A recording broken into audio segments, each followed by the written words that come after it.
तो जब आप ये सुनते हैं स्वामी जी धर्म संकट, आपको आज समाज के सामने सबसे बड़ा धर्म संकट कौन सा लगता है? देखिए दिनेश जी, मैं केवल एक बात कहना चाहूँगा, धर्म संसार में एक ही है, वो है सनातन, बाकी पंथ है, बाकी पंथ है। तो सनातन धर्म संकट में है, पंथ तो कभी संकट में रहा नहीं, पंथ तो कभी संकट में रहा नहीं। तो धर्म संकट में हमें धर्म की रक्षा करनी है और धर्म को बचाना है।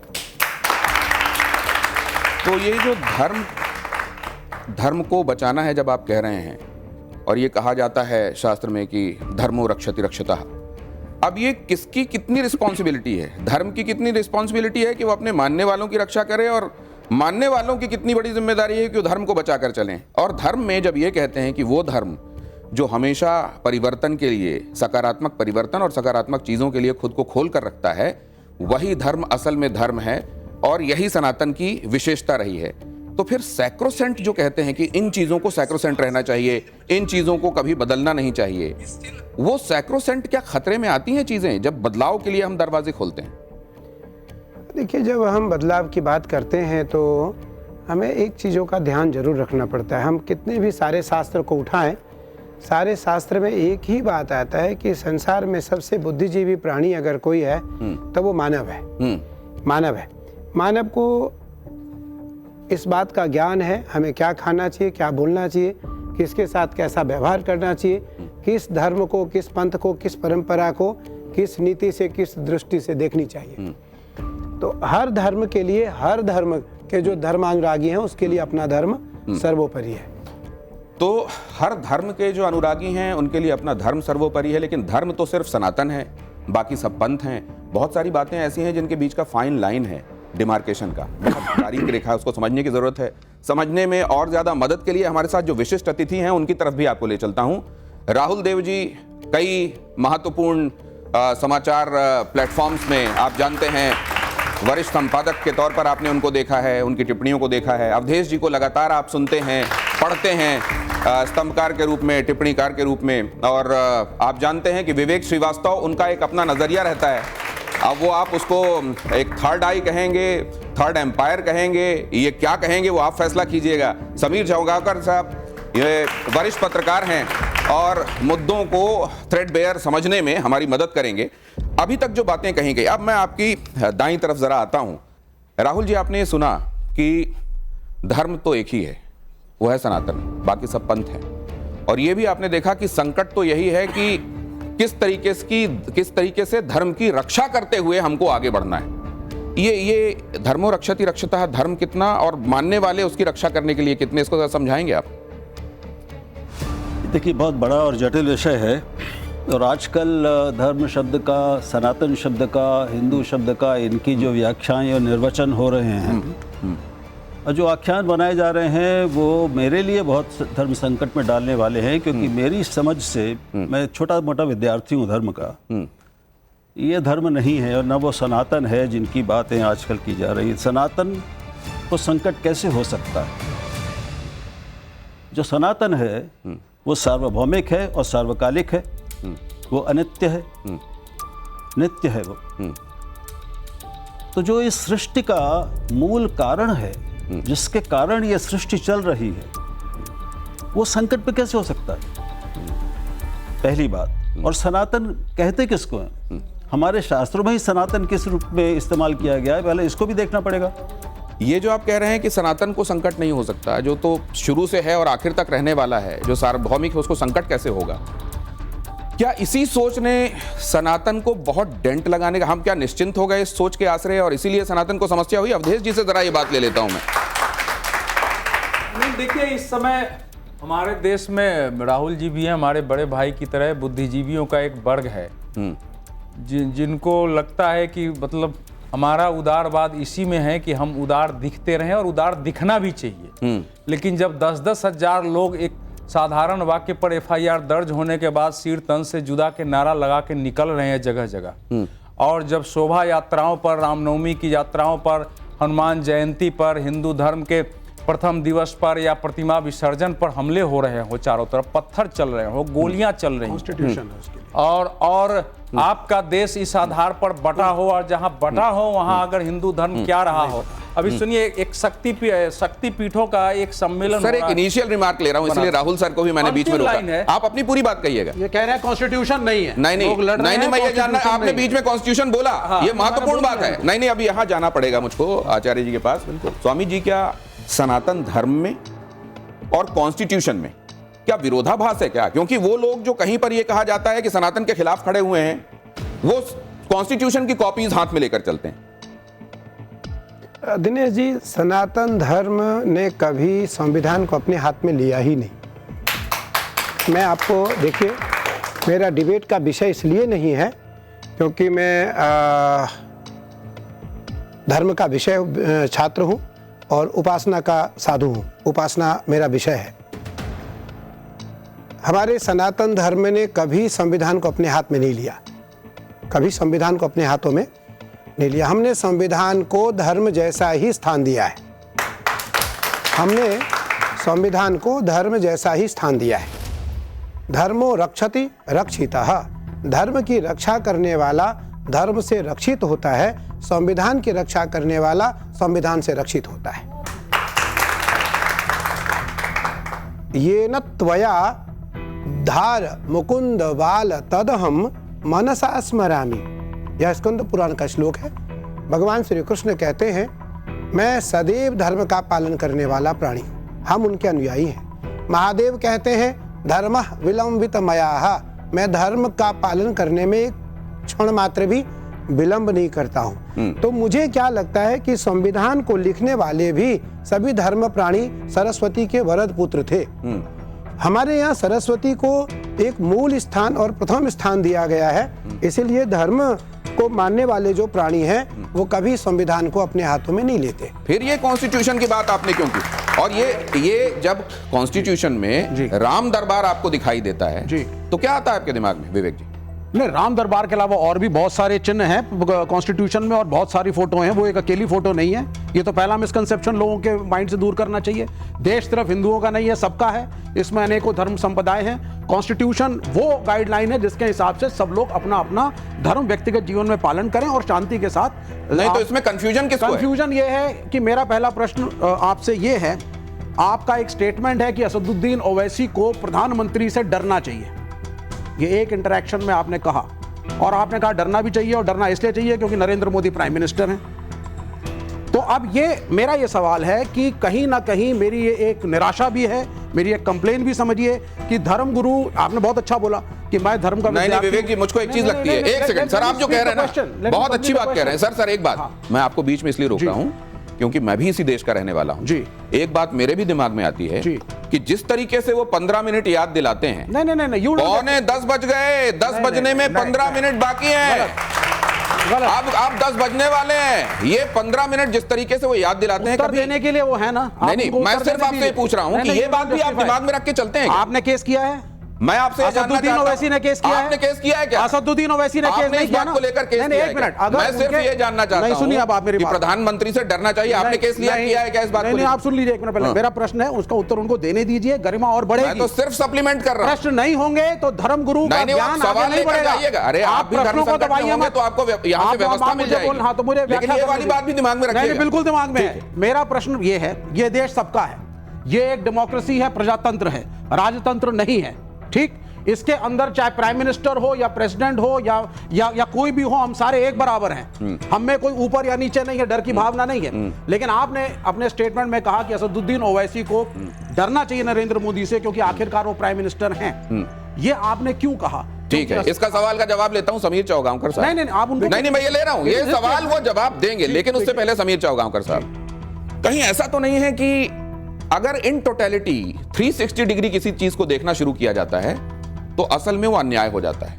अगर आप किसी एक खास नजरिए से ही चीजों को देखते रहें तो वही सही है, इसीलिए डरना चाहिए वाली बात पर फोकस जरूर है, लेकिन 15 मिनट वाली बात पर फोकस नहीं है, ये जानना चाहता हूं। असदुद्दीन ओवैसी ने नहीं कहा। बिल्कुल बिल्कुल एक एक जान लूं। बिल्कुल। देखिए विवेक जी कह रहे हैं देश सबका है। हाँ। ये देश उन सबका है जो इस देश के जंगल जमीन जानवर को अपना मानते हो, इस देश की मातृभूमि से प्यार करते हो और इस देश की सफलता की कामना करते हो।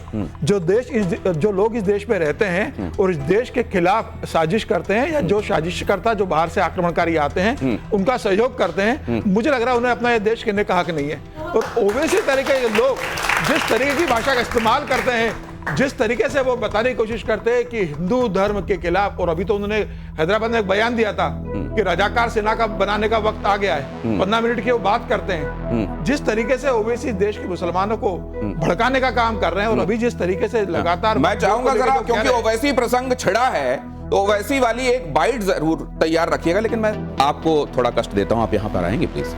अच्छा, मुझे आना है। ये निवेदन इसलिए क्योंकि कुछ चीजें यहां आपको दिखाकर और आपसे बातचीत करना चाहता हूं मैं। अब जरा यहां पर देखिए, और धर्म संकट में बहुत महत्वपूर्ण बातें हैं जो मैं आपके सामने रखना चाहता हूं। एक लाइन में आपके दिमाग में क्या आता है जब आप ये चेहरे देखते हैं?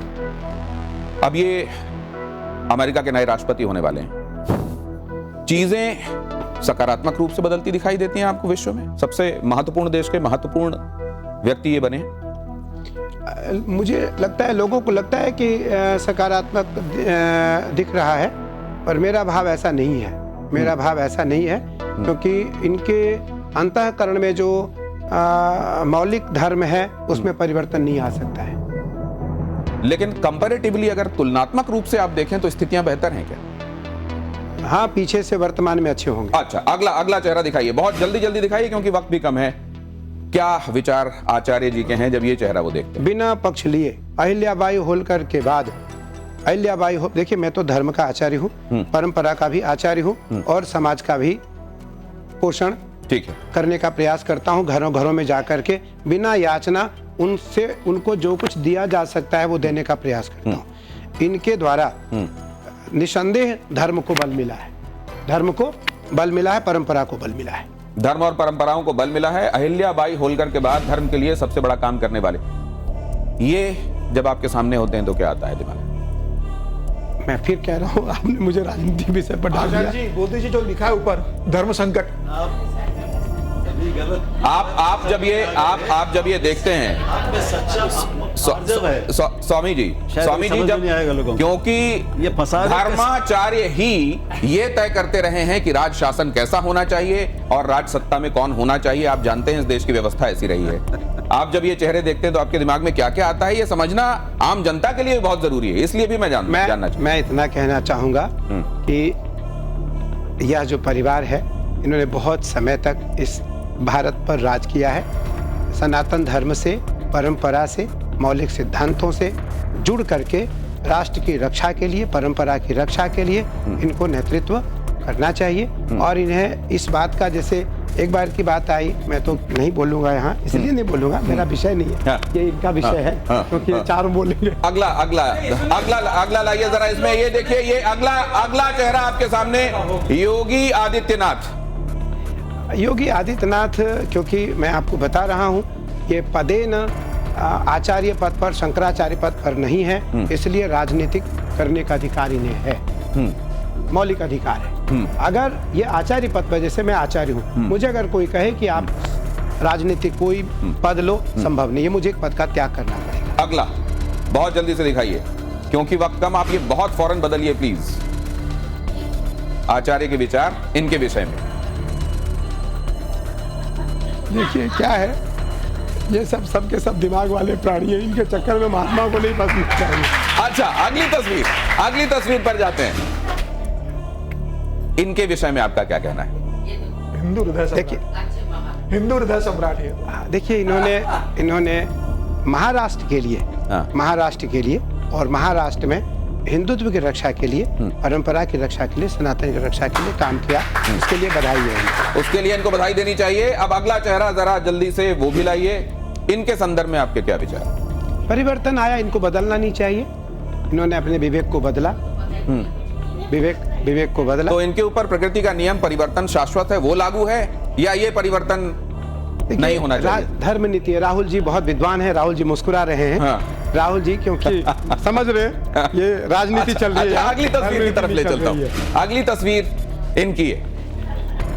ये भी भारत देश के नागरिक हैं और बहुत सारे लोगों के हीरो भी हैं। इनके संदर्भ में आपका क्या कहना है? देखिए, मुझे लगता है पढ़े लिखे हैं, विद्वान हैं, पर जरूर इनको भारत माता का सम्मान करना चाहिए। भारत माता के सम्मान में गुंजाइश जरूर कहीं आचार्य जी को नजर आई है और वो होना चाहिए। ये आपके कहने से पहले ऑडियंस कह रही है ये एक और महान हस्ती। ऑडियंस की बात, तो मैं इसमें ऑडियंस की ही बात के साथ आगे चलूंगा। अगला चेहरा जरा रखिए।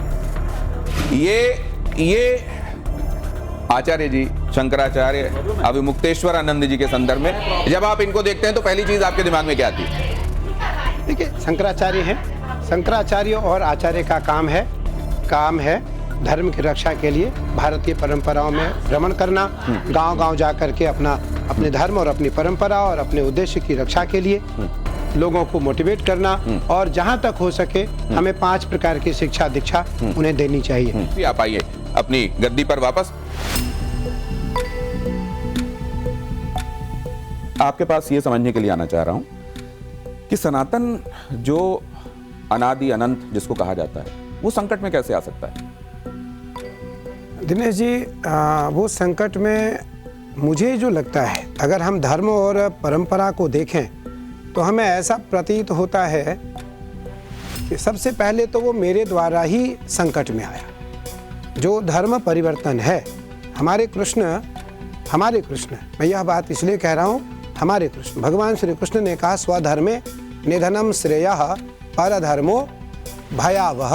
कृष्ण का वाक्य है, मेरा नहीं, कृष्ण का वाक्य। भगवान कृष्ण ने कहा स्वधर्म। उसमें कृष्ण ने ये नहीं कहा कि केवल अपने धर्म सनातन धर्म का पालन करो, जो जिस धर्म का है वो उस धर्म का पालन करें। स्वधर्मे निधनम श्रेयः परधर्मो भयावह। लेकिन आज लगभग पूरी दुनिया में भ्रमण करने का अवसर हम लोगों को मिलता है।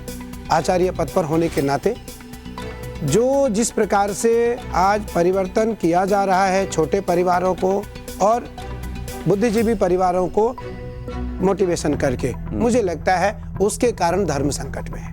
तो क्या आपको ये लगता है कि इसके लिए वही व्यवस्थाएं जिम्मेदार हैं? जैसा आपने कहा कि उसके लिए पहले मैं जिम्मेदार हूं, क्या वो व्यवस्थाएं जिम्मेदार हैं जिनको हमने अंगीकार किया, जिसमें कुछ लोगों को आज ये लग रहा है कि उनको हेय रखा गया, हीन रखा गया, कहीं ज्यादा सम्मान और इज्जत उनको कहीं और जाने पर मिल सकती है और इसीलिए ये धर्मांतरण वाली बात हो रही?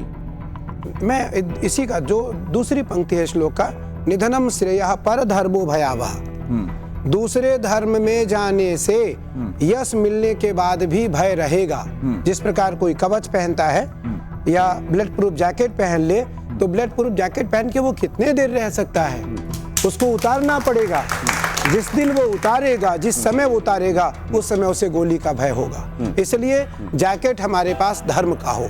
अब ये बताइए कि ये जब आपने कहा कि डरना चाहिए, आपका मंतव्य क्या था? क्या ओवैसी को डरना चाहिए प्रधानमंत्री से? विवेक जी, मैं आज पहली बार आपसे मिला, मैंने बहुत सुना आपके बारे में, देखा भी, अच्छा है, खूब प्रखर वक्ता है आप। सनातन के विरुद्ध में खूब अच्छी तरीके से बात कर लेते हैं आप, अच्छी तरीके से बात कर लेते हैं आप, खूब अच्छे फॉलोअर्स हैं आपके, खूब आपको फॉलो करते हैं। मैं एक बार जरूर की इस बात को कहना चाहूँगा कि उस दिन आप कहाँ थे जिस दिन ओबीसी ने योगी जी को मदारी कहा था। योगी जी को मदारी कहा था, इन्हें कपड़े पहनने का अकल नहीं है। आप देखने में क्या पहन के आया हूँ, कोई वस्त्र नहीं है, क्योंकि हम सिला हुआ वस्त्र नहीं पहनते और इतना वस्त्र है, नीचे वस्त्र नहीं पहनते।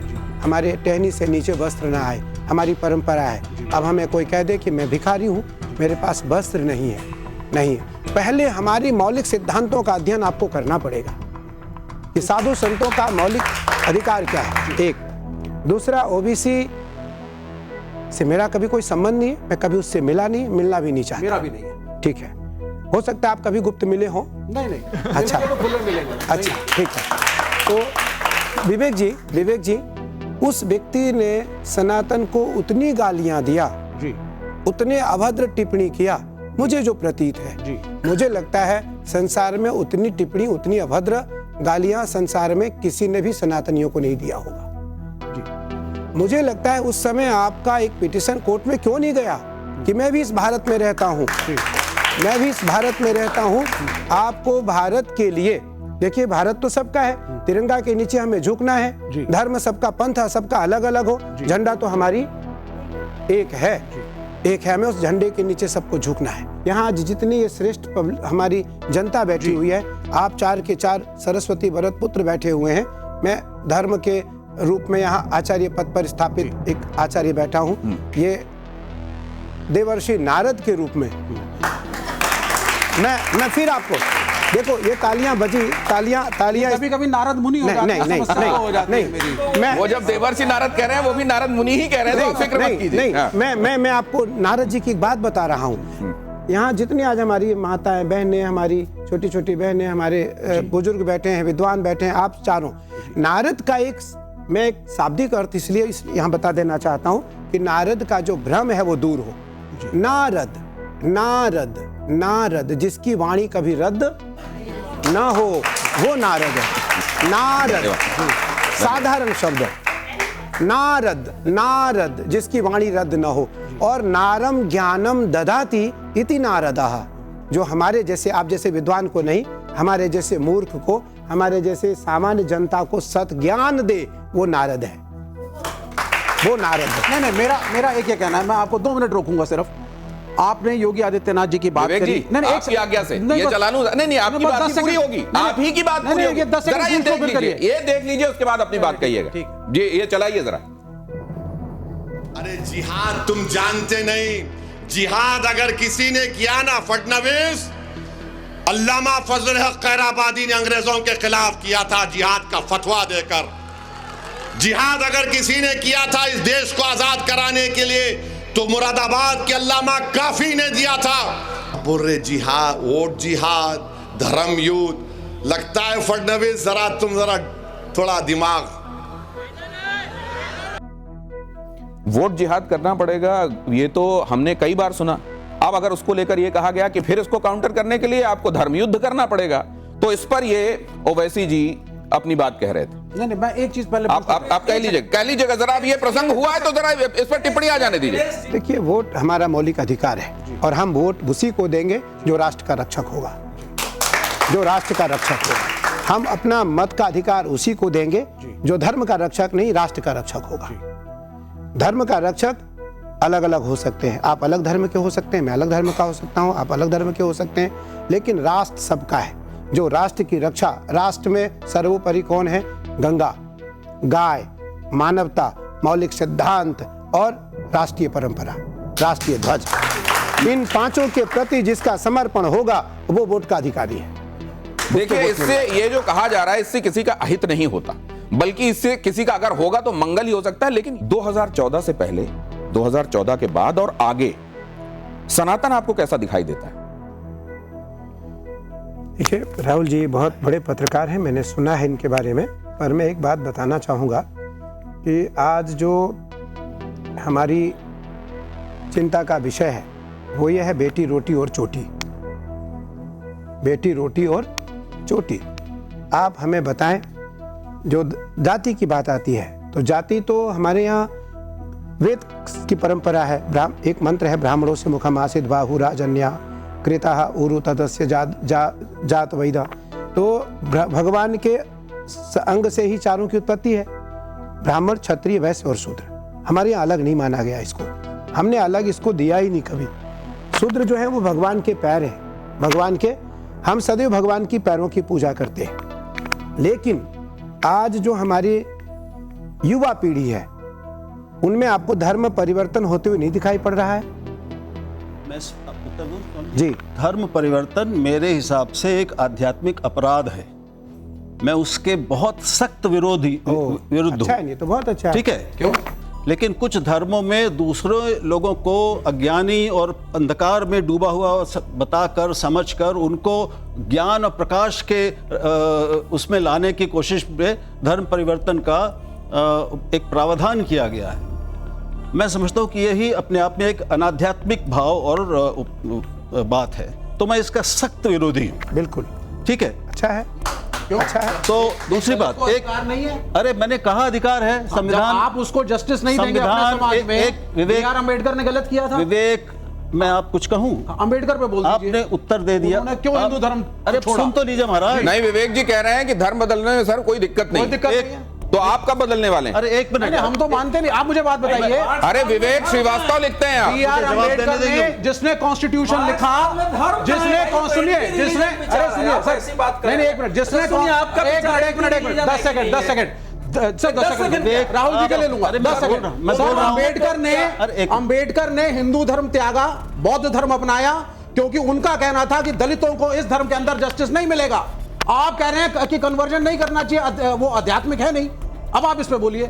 मैं बोल रहा हूं, उन्होंने जिन कारणों से हिंदू धर्म छोड़ा और बुद्ध धर्म अपनाया, अगर आप उनको देखेंगे तो मैं उनको बिल्कुल चुनौती नहीं दूंगा। उनके जितना विद्वान बहुत कम हुए हैं इस देश में, और उन्होंने सारे धर्मों का बहुत अच्छा अध्ययन किया था, और उन्होंने हिंदू धर्म की कुरीतियों से, रूढ़िवादिता से, कट्टरता से और जातीय वैषम्य से, और जो यंत्रणाएं दी गई दलितों के साथ, ठीक है, उससे दुखी होकर, और जब और कोई उपाय नहीं, उन्होंने बहुत प्रयास किए बात करने के। वो जगह जगह गए, सनातनियों की सभा में जाके गए, और उनको वहां पे बोलने नहीं दिया गया। इस तरह के जब अत्याचार हुए तो इसके बाद उन्होंने एक भारतीय मूल के धर्म को ग्रहण किया। ठीक है, अब इस चर्चा एक मिनट। अब संविधान की बात।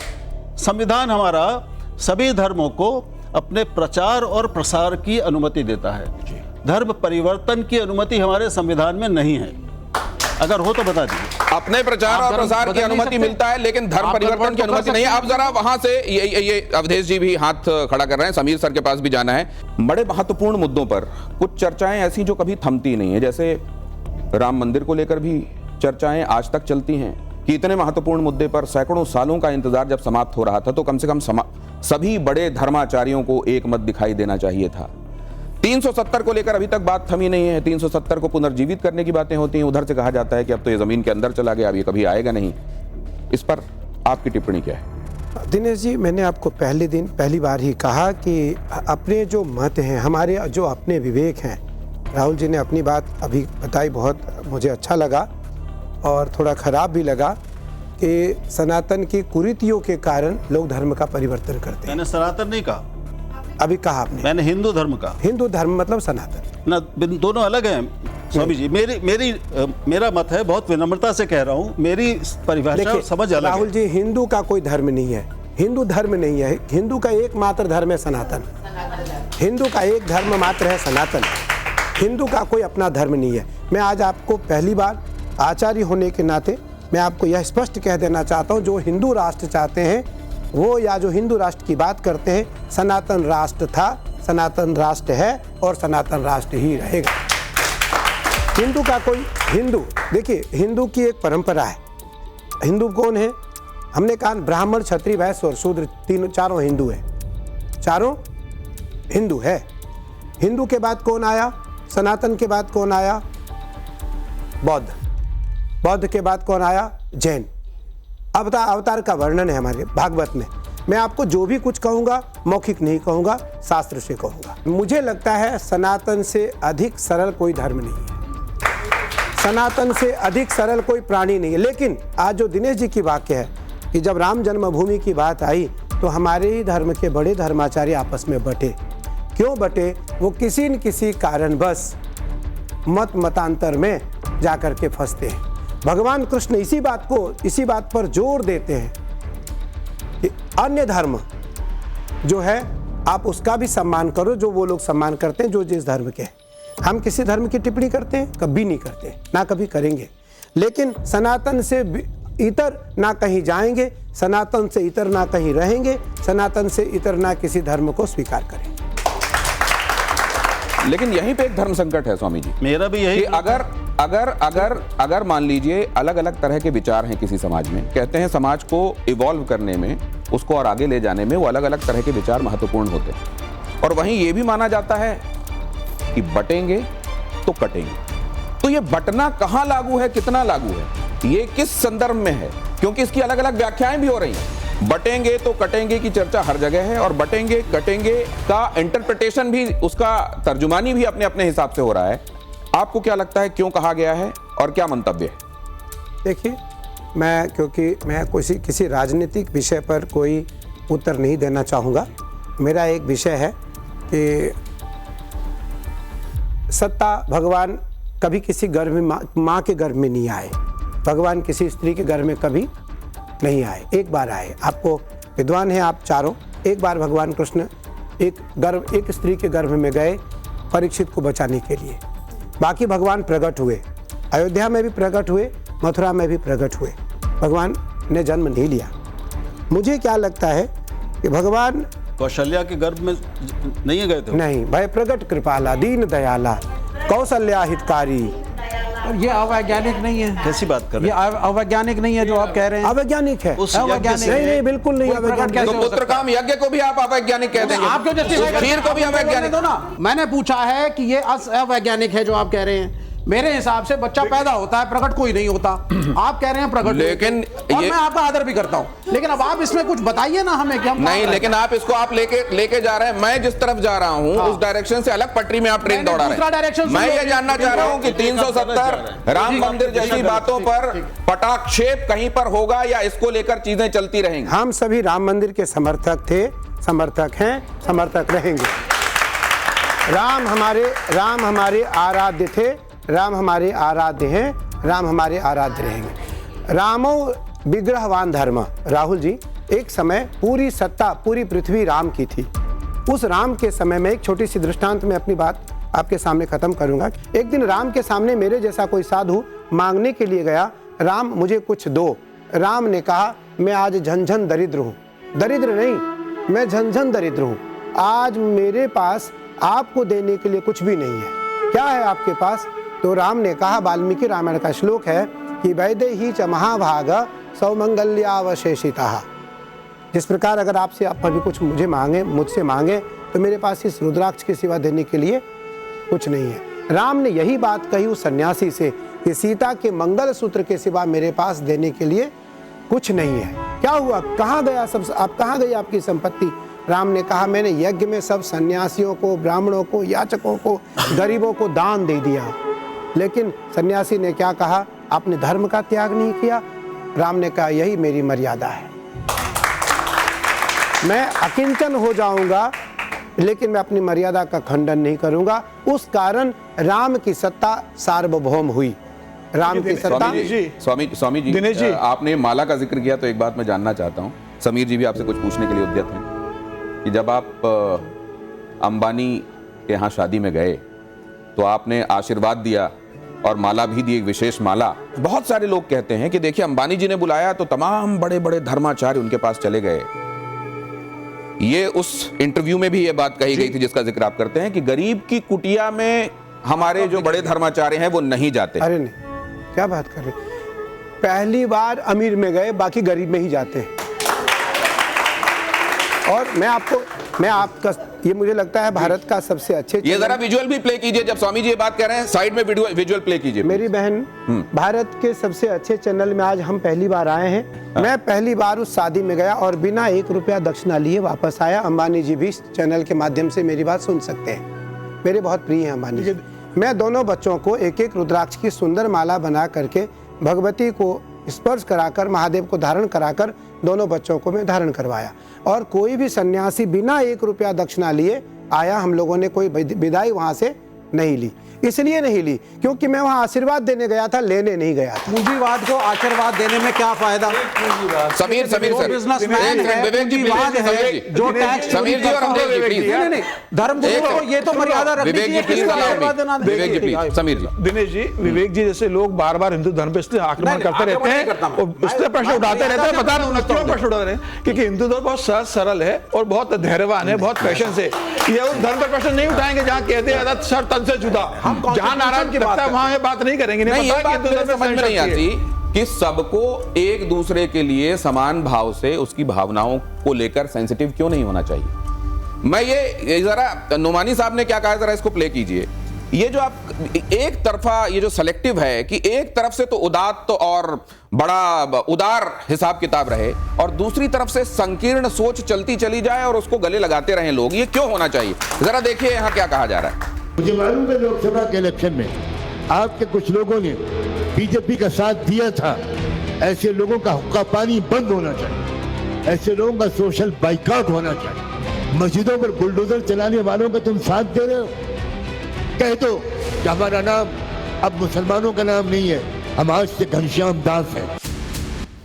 तो अगर किसी मुसलमान ने भारतीय जनता पार्टी को वोट दे दिया तो उसका हुक्का पानी बंद होना चाहिए। इसको क्या कहा जाना चाहिए? एक घटना का जिक्र करता हूं, ये कैसे वोट जिहाद की बात करते हैं। अभी लोकसभा चुनाव हुआ था 2024 का, धुलेख सीट है लोकसभा की।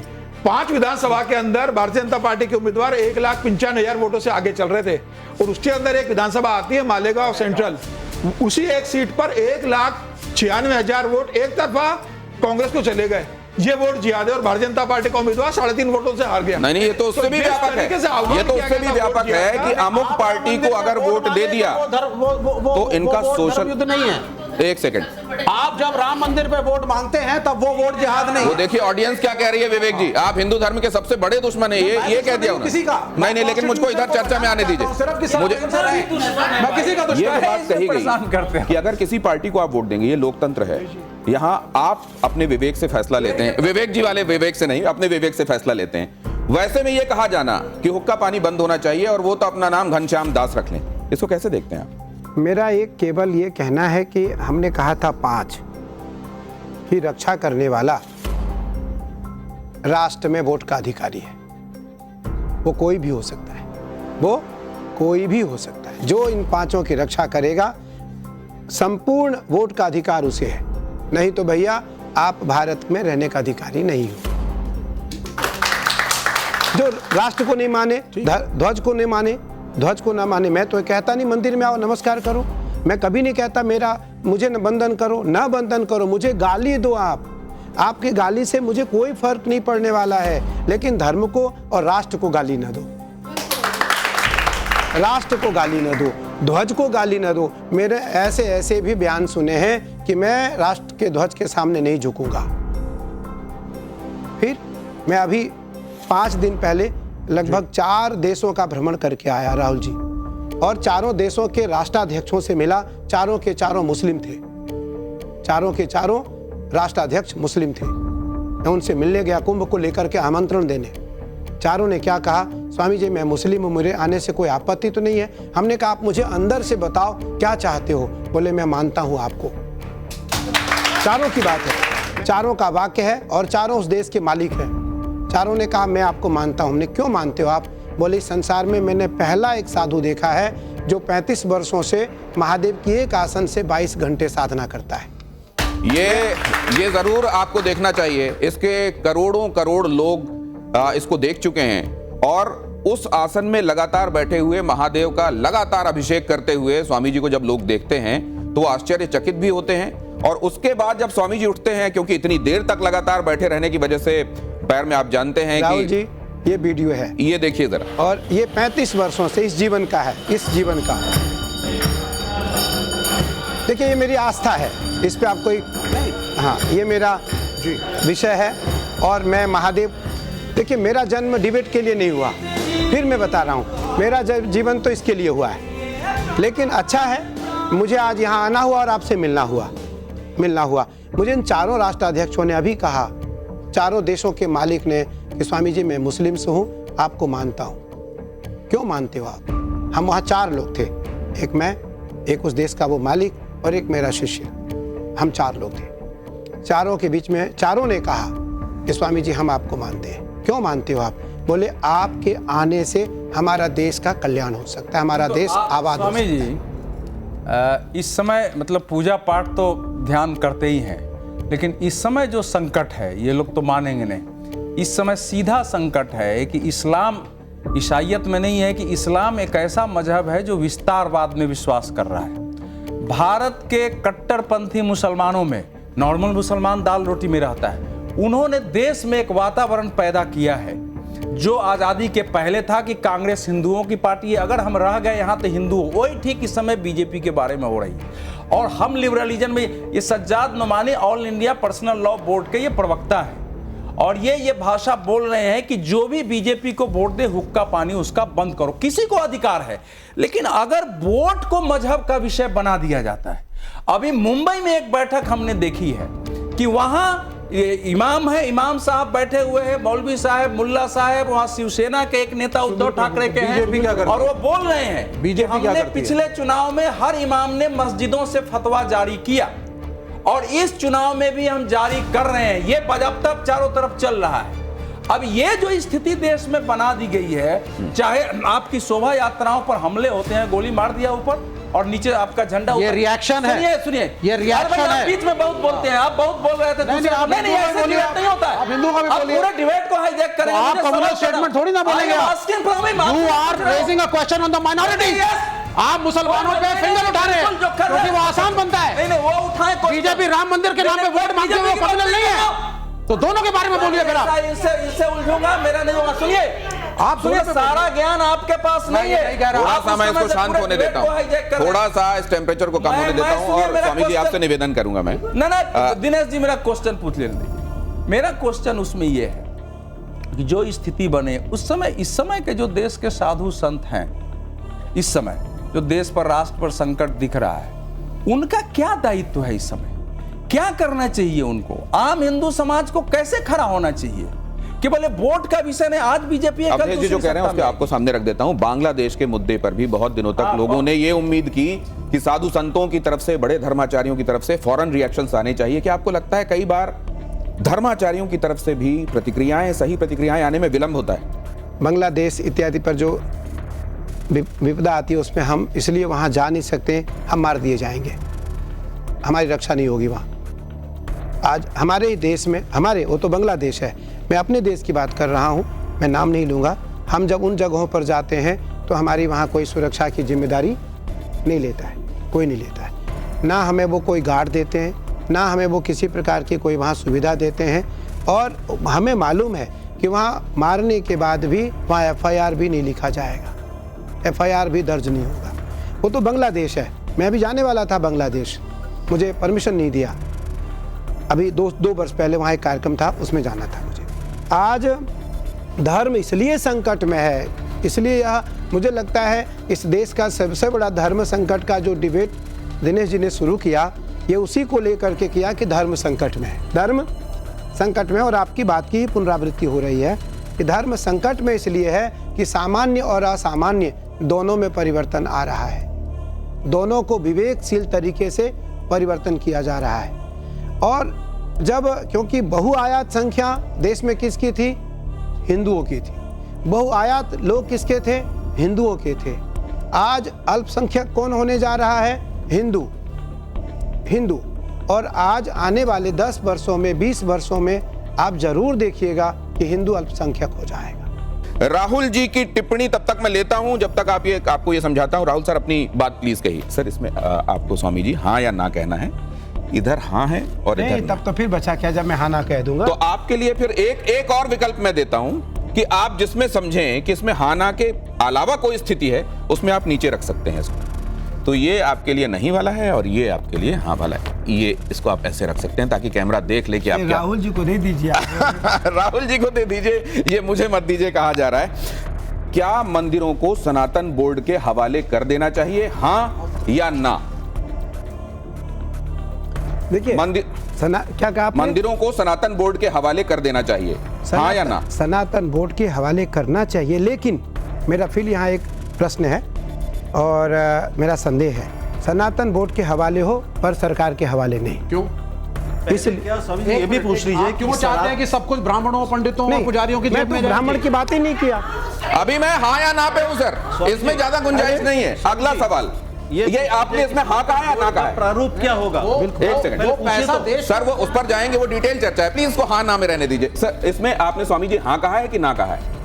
इसमें आपने व्यवस्था क्या दी है, हाँ की व्यवस्था या ना की व्यवस्था? अभी हमने राहुल जी की बात को स्वीकार किया है कि इसका पहले हम प्रारूप जानना चाहते हैं। हाँ। इसकी प्रारूप क्या है, इसकी बायोडाटा क्या है, ठीक है, इसका रूप क्या होगा? तो ये प्रारूप जानने के बाद ही हाँ ना होगा। नरेंद्र मोदी सरकार में हिंदू गर्व से भरा हुआ है, हाँ या ना?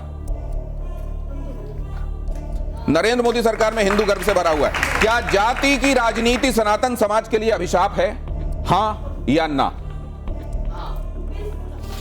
मस्जिदों से नरेंद्र मोदी के खिलाफ वोट देने का ऐलान ये उचित है या अनुचित है?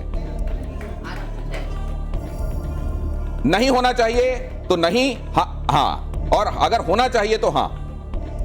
देखिए, मैं मोदी जी की वोट की बात ही नहीं करता। मैं तो राष्ट्र की रक्षा करने वाले व्यक्ति को वोट चाहता हूं। राष्ट्र की रक्षा के लिए वोट होना चाहिए। कांग्रेस सेकुलर है या नहीं है? हाँ सेकुलर है, सेकुलर नहीं है नो। आप किससे कहवा रहे हैं? अगला सवाल, बीजेपी बीते 10 वर्षों में बीजेपी ने जो काम किया है वो ऐतिहासिक है, हाँ, या और भी कुछ हो सकता था तो नहीं? ऐतिहासिक। ऐतिहासिक। बटेंगे तो कटेंगे, एक रहेंगे तो सेफ रहेंगे, सनातन के लिए ये आवश्यक है, ये धारणा या नहीं? इसका रूप क्या है? क्या बटेंगे कटेंगे? आदमी को मारने का अधिकार तो किसी को है नहीं। ठीक। आदमी को तो कोई मार नहीं सकता है। हाँ। आदमी को तो कोई भी हो, मारने का अधिकार केवल उस जैसे राहुल जी ने कहा कि आज मुस्लिम्स की आबादी कुछ राज्यों में घट रही है या घटेंगी। कैसे घटेंगी? ठीक है। तो मुझे लगता है ये देवी आपदा से घटेगी। तो बहुत सारी बातों में स्पष्टीकरण होना आवश्यक है और तब उस पर बात अपनी कही जा सकती है।